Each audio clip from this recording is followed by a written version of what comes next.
Today on Blue 58, that is a wrap for the 2021 NFL Draft. Let's sort through days 2 and 3 before we deal with the onslaught of undrafted free agents. How did the Packers do anyway? Blue 58! Hello and welcome to another episode of Blue 58, the one and only podcast of thepowersweep.com. I am your host, John Meerdink. Happy to be with you here for another episode. That was a draft, wasn't it? Packers are all done making their selections. It is now Sunday evening as I record this, and sometime on Monday or some other point during the week when it's reaching your ears. And I thought it would be worth our time to spend a little time sorting through the day 2 and 3 prospects before we start talking about undrafted free agents who are making their way to Green Bay. Overall, I think I like this class of Packers draft picks. Wouldn't describe it as an exciting class, though I think there are players to get excited about. It kind of, upon reflection, feels a little bit like the draft class as a whole. We talked about in the lead up to the draft how this felt like a class with a lot of B+ to B- players. And generally speaking, it feels like that's where the Packers class is. B+ to B-, and that's not necessarily a bad thing. You've got your stars, you've got your high-end players, and building that next layer of guys is super, super important. Some of these guys, even if they are just capping out at a B+ player, thinking mad and say if they top out at the mid-80s in their ratings, you can win with those guys. And some of these guys are going to be playing important positions. Diving right in, second-round pick Josh Myers is one of those guys. A center out of Ohio State, 6'5", 315 pounds. Interesting to note right off the bat that at Packers.com they are describing him as a center/guard. That is his official position designation. He played guard in high school, was recruited as a guard, never took a snap at guard at Ohio State in regular season play. What to like about him? Apparently it does give you some interior flexibility. The book on him is that he could project as a center or guard, and that's apparently what the Packers are thinking here, and that does give the Packers some flexibility. Again, I really like that he's a long-term player, played a lot of snaps, a lot of games at Ohio State. Admittedly, this is one of my biases, but I tend to lean a bit more towards guys that have done it for a long time at the college level. I don't like one-year wonders. I don't like guys that sat the bench for 3 years and then finally stepped into a starting role. Myers is the kind of guy who has played a lot of games over a long period of time. Also like that he's big. 6'5", 310 is pretty good size for a center. It's bigger than any center the Packers have had playing there extensively dating back to the Favre era. Since then, they've tended to lean more towards guys like Corey Linsley and Scott Wells, more in that 6'2 to 6'3", 300-pound range, a little bit shorter, a little bit lighter. Myers is bigger, taller, and heavier than that. What not to like, and this is a quibble as much as anything, but he does not have a relative athletics score. He had a turf toe injury this spring that required surgery, so he did not test at Ohio State's Pro Day, so we just have to do without there. There are some questionable advanced numbers in his scouting report as well. According to Sports Information Solutions, he blew more blocks more regularly than any other center in the draft class.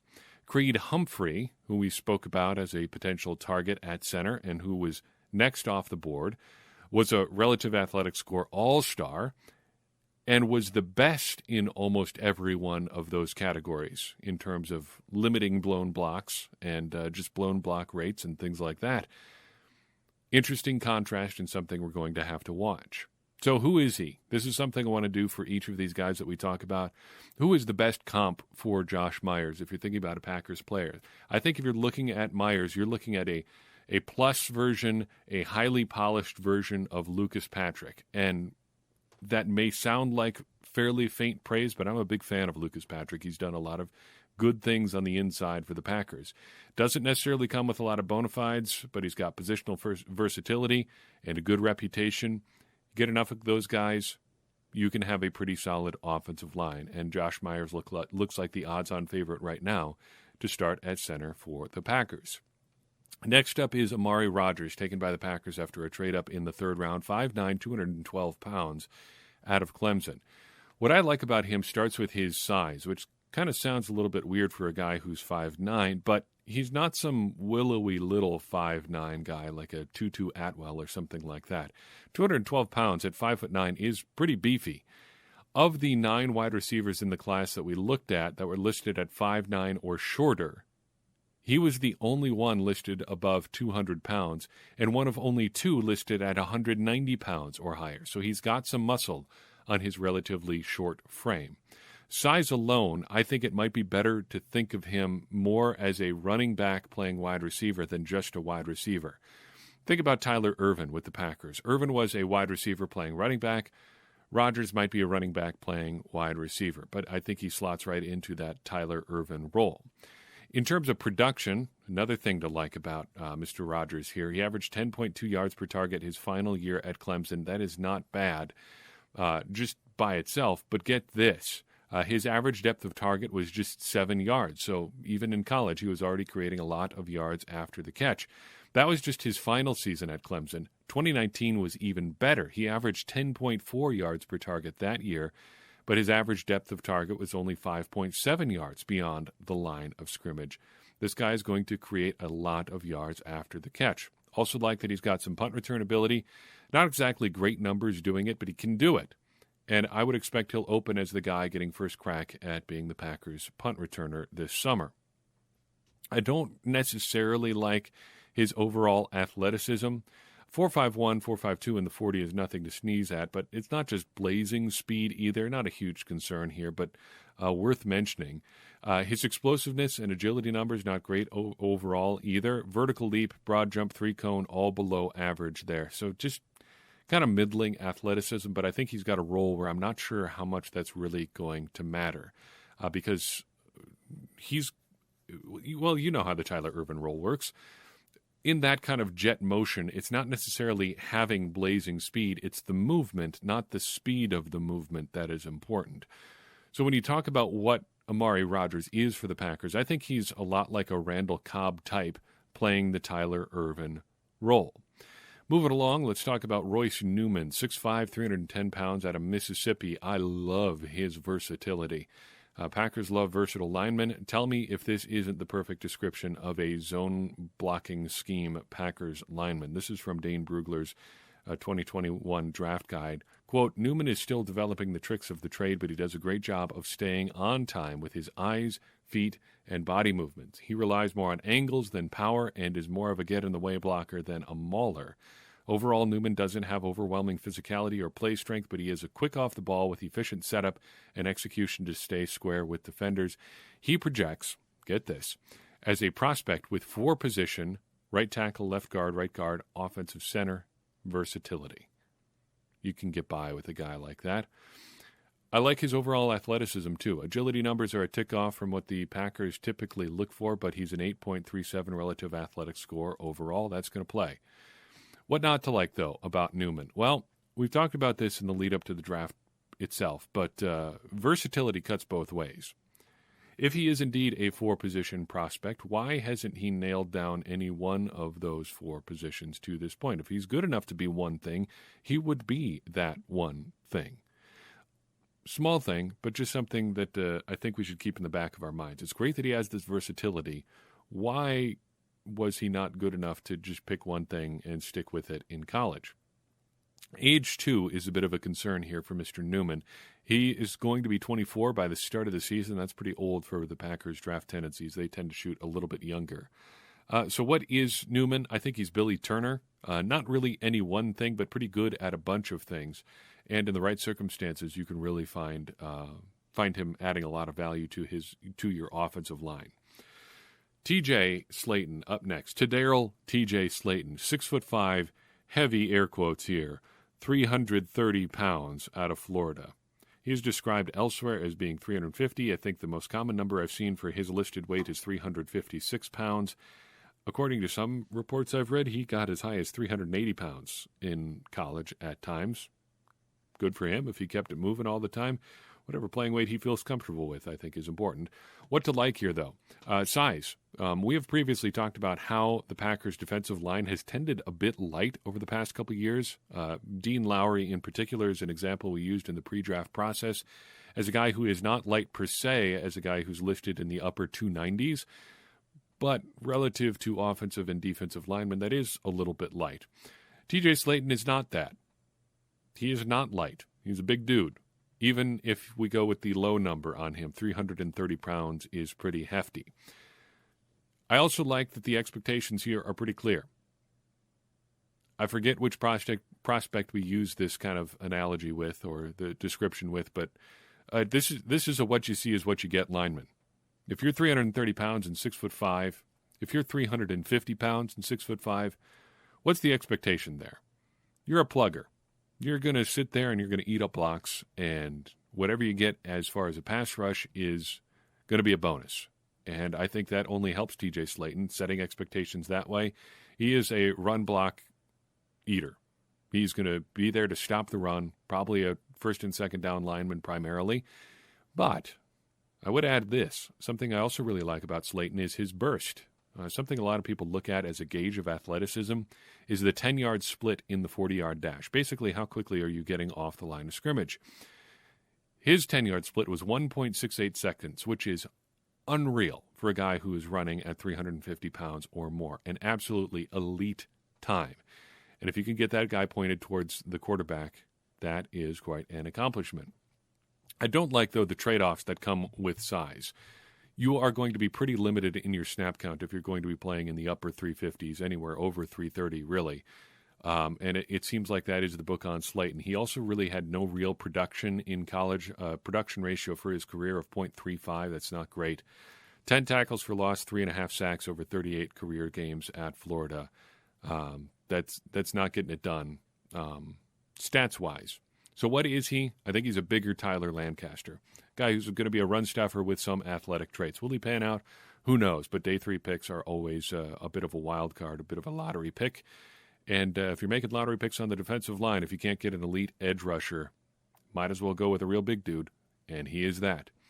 Next up is Shamar Jean Charles, or Jean Charles, if you want to go to with the Francophone pronunciation. 5'10", 184 pounds out of Appalachian State. What to like about him? Ball skills.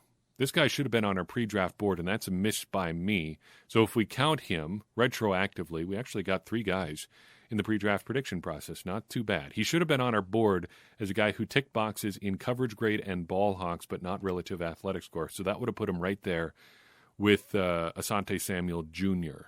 He has just a 4.25 relative athletic score, so not great there.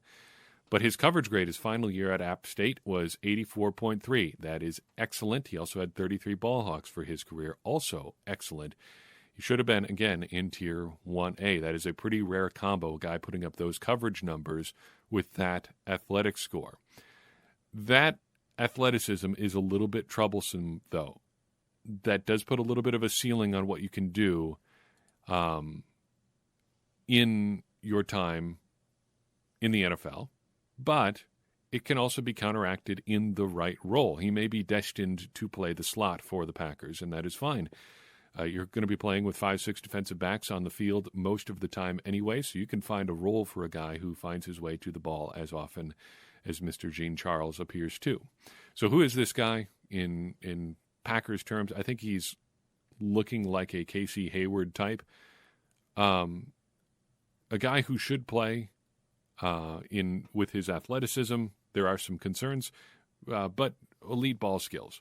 Hayward did have much better agility numbers than Mr. Jean Charles did, but I think, broadly speaking, that's what you're looking for. A guy who, in the right role, can really succeed. But it's finding that role that is the challenge. Also looking for a role is going to be Cole Van Lanen, 6'5", 305 pounds out of Wisconsin. How can you not like the story here? Growing up in Green Bay, Bayport High School, going to Wisconsin, going to the Packers. How do you dislike that? I also like another entry in the tackle-to-guard pipeline here. Packers have been doing this for years. Van Lanen looks like the latest. According to Pro Football Focus, getting him at tackle is going to be a bit of a project. They say his tape at tackle is, quote, like a guard in an outside zone-heavy scheme, and that is not a compliment coming from our friends at Pro Football Focus. Who baby? they are not a big fans of his work at tackle. But if they kick him inside, he's got the traits to succeed at guard. You wonder a little bit if he's a product of the system. Wisconsin churns out guys like this by the dozen. That's not a knock on Wisconsin. That's just the way they operate, and it works for them. So is he just another guy off of that assembly line? What's unique about him? Looking through his scouting reports, it's tough to find something other than that Wisconsin connection. But still, he was a reasonably successful Big Ten tackle who has traits that seem like they would translate to guard. That'll win as a day 3 pick. So who is he? I think he's a less decorated John Runyon. Runyon was a celebrated college tackle who just happens to be a little bit limited size-wise. Van Lanen, somewhat the same. Not huge for a tackle, maybe a little bit on the light side. Kick him inside at guard and see what you got. Add another corn-fed, big old offensive lineman and see what you get. Isaiah McDuffie, heading down the stretch here for the Packers, joins them at their inside linebacker group out of Boston College. 6'1", 227 pounds. This harkens back to something we talked a little bit about on the Discord server. Join the Discord server, by the way. If you are a Patreon supporter and haven't joined, we would love to see you in there. If you are neither a Patreon supporter or in the Discord, what are you waiting for? It's a fun time, and we've got Packers fans from all over the world in there talking about the draft and all of the things going on around the Packers right now.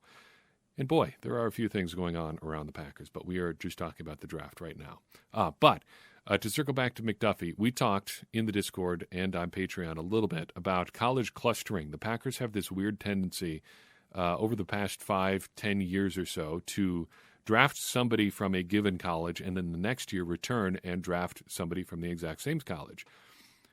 Coming out of Boston College, that continues because last year the Packers drafted A.J. Dillon out of Boston College, and now they go back and get his former teammate, Isaiah McDuffie. I like McDuffie's athleticism and straight-line speed. 7.33 relative athletic score is not elite, but it is very good.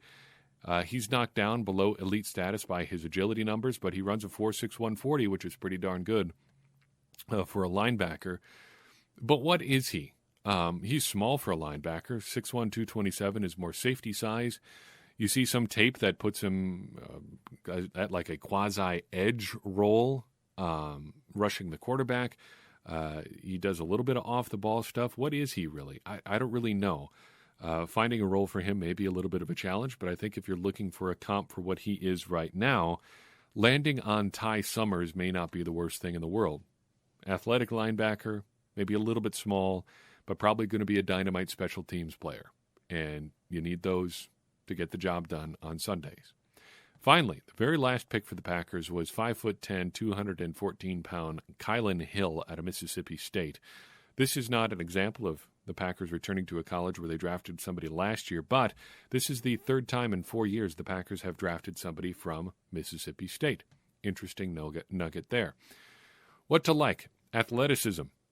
Overall, definitely fits the bill of the Christian Michael Memorial Action Star third-string running back, kind of running joke that we've talked about during the Brian Gutekunst era. Outside of his top two guys, he seems to really love a rocked-up, just muscles everywhere guy who looks like he could play an action star in a movie at his running back, at his third-string running back position. And that kind of started with Christian Michael back in 2018. Muscly at 214 pounds. Michael, actually, was considerably before 2018. He was back in 2016. Need to correct myself before I get too far down that path. But Michael was kind of the epitome of that genre. Just a muscly guy with very few traits that seemed marketable at running back other than his athleticism. Back to Kylin Hill, though. Muscled up at 214 pounds. If you watch a couple seconds of highlights of him, you can see the athleticism is just there. The testing numbers hardly matter. He belongs athletically on whatever football field he steps onto. He fits in. That's how good an athlete he is. What not to like, though, about him is his scheme fit. Everywhere you read about him, he's described as a bit of a freelancing runner. Doesn't really read his blocks necessarily, just kind of goes where he wants and counts on his athleticism to get him out of jams. The Packers scheme, to put it bluntly, is not about that. The Shanahan tree outside zone running scheme is about allowing your blocks to set up and then cutting off of those blocks. There is no room for just kind of trying to figure it out by yourself and making guys miss. If you don't trust your blocks, there will be nothing there for you. So who is Kylin Hill then? I think he kind of falls into that Dexter Williams sort of category in a weird kind of way. He's like Dexter Williams, but he's also kind of the opposite of Dexter Williams. Williams was and is, he's still around and alive and all of those things. He was and is a guy with a lot of experience in a zone running scheme. That was one of the big selling points when the Packers drafted him, is that he has zone game experience. He knows how to run as a outside zone running back. I don't know if Kylin Hill has that, but he kind of has the opposite sort of approach as what Williams does, where Williams was all scheme and athleticism. Hill is just athleticism, and it's a question of whether he can fit in scheme. Williams fits in the scheme, but he's never really been able to unlock that athleticism. Hill has the athleticism. Is he going to fit into the scheme? He's a question mark, a lot like Dexter Williams was, and I think it's going to be interesting to see what, if any, undrafted free agent running backs the Packers add. And again, circling back to my man Patrick Taylor, what he is able to do now that he is apparently, hopefully, fully healthy. That is the Packers draft class for right now. And again, overall, I feel this is pretty solid, if not overly exciting. But exciting doesn't necessarily win you all that many games. So let's just see how these guys fit in with the offense as it is constituted once the Packers get to the field this summer and beyond. We will be back in a couple days for a look at the Packers' undrafted free agents once their selections and signings are over. I'm excited to take a look at what they get there. But in the meantime, that's all I've got for you on this episode. I do appreciate listening in. Appreciate everybody we were able to interact with throughout the draft weekend and just navigate these uncertain times in Green Bay Packers football. Don't worry. We'll get through this together. If you enjoyed this episode and you think somebody else might enjoy it too, do me a favor and share it with that person. That's going to help more people find the show, and it's going to get people involved in this conversation we are having together around the Green Bay Packers, which ultimately is going to help all of us become smarter Packers fans. Because as I always say, smarter Packers fans are better Packers fans, and better Packers fans are what we all want to be. I'm your host, John Meerdink. We'll see you next time on Blue 58.